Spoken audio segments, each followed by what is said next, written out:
Morning, everyone. We're at the 2019 Summer Farm Toy Show. We're with Jeremy Richards, and he's got a few of his custom pieces here. Maybe you can take us through us and show us what we got. What we got here, Jeremy? Well, we got some new 1,000-gallon anhydrous tanks. A lot more detail than the old toy farmers used to be. We got the chains, we got the valves, we got the water tanks, the tires on them. Now these pieces are 100% scratch built, correct? Correct. Everything except tires. Designed and all 3D printed. So what we got behind us here? Well, we got us an 11-knife toolbar here, mounted. You have to get in there and look at them shanks. The hoses, they mount to slide onto the tube of the shank, just like the real ones. Spring loaded. Got the U-bolts. All plumbed up. Here again, a piece that's 100% scratch built. How many hours you got in something like this? It takes me about 10 hours to put that one together. But as far as your time for drawing, design time, where are we at? Probably about 80. About 80 hours, so you're going to have to look at quite a few of these just to get your time back out of them then, ain't you? That's right. So what we got in front of it then? Oh, that's my yard bird, I call it. It's my 7800 precision, but it's my guinea pig. It holds my bars up, put them together.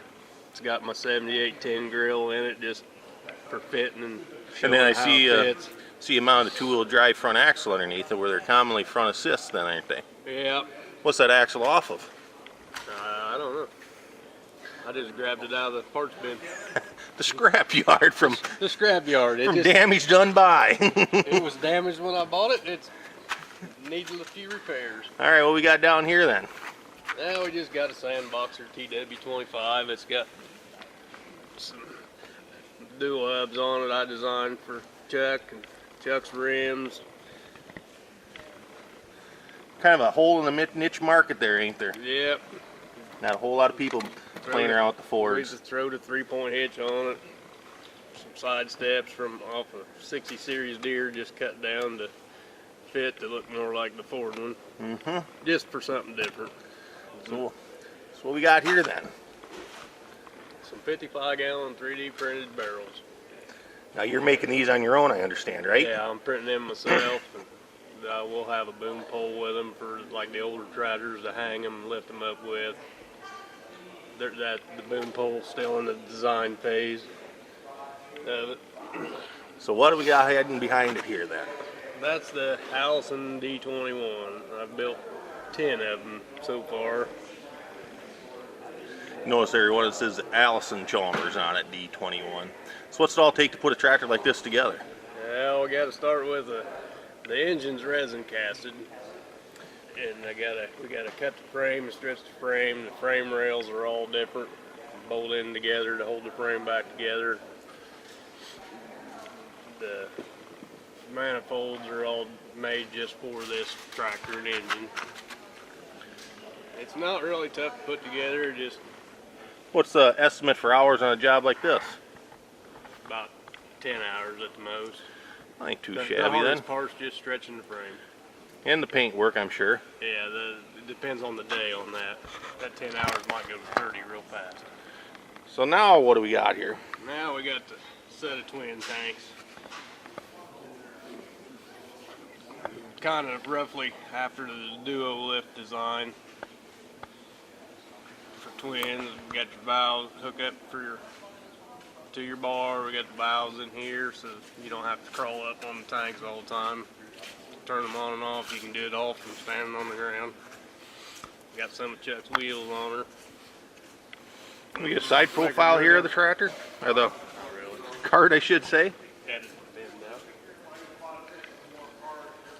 All right, and I guess our grand finale item down here. What is this?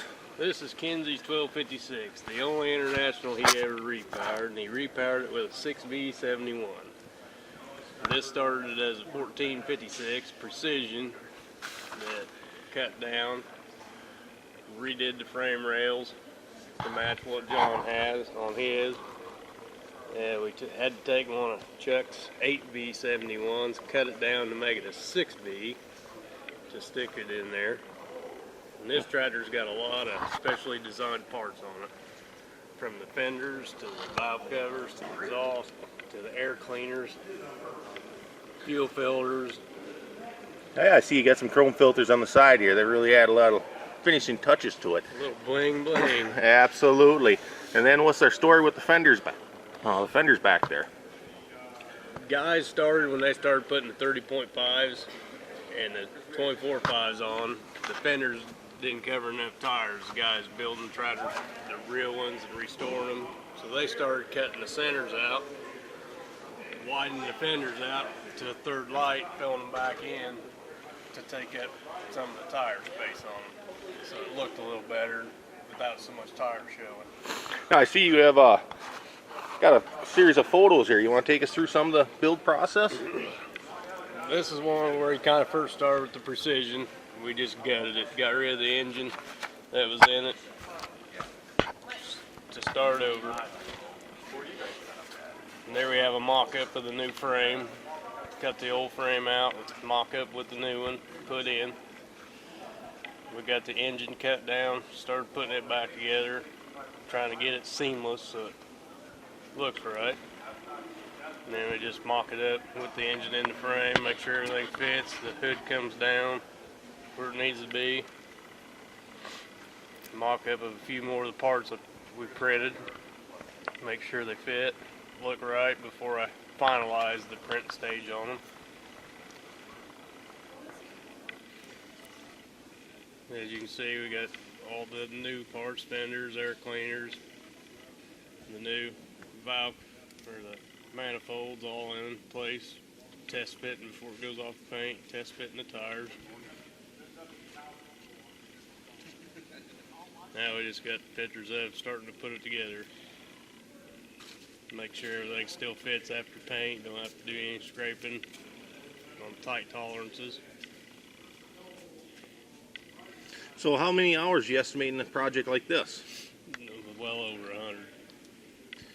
It's a lot of time to put into a project, isn't it? Yes, it is. I've probably got 35 to 40 hours of just design time sitting in front of the laptop designing all these extra parts. But the end result is absolutely second to none, though, isn't it? She's a beauty. I wish I had one of these on my shelf. Wish I could find some builder that'd put one together for me. If you don't know anybody out there, let me know. And then there we got at the end a few pictures So yeah, of the real one. Here's the picture of the real tractor. Yep. Get the filters just like That's some very nice attention to detail. 3 light wide fenders.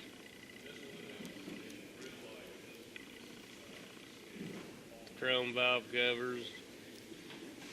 It really looks nice with them Donaldson air cleaners on the side there, how you replicated that. So what are the odds you think you're going to win today? My wallet says, hope not. So here we are, fellas. If anybody ever gets a chance, right here. There's Jeremy's card.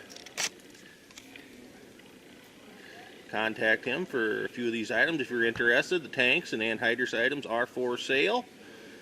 Till next time, guys. Talk to you later. Thanks.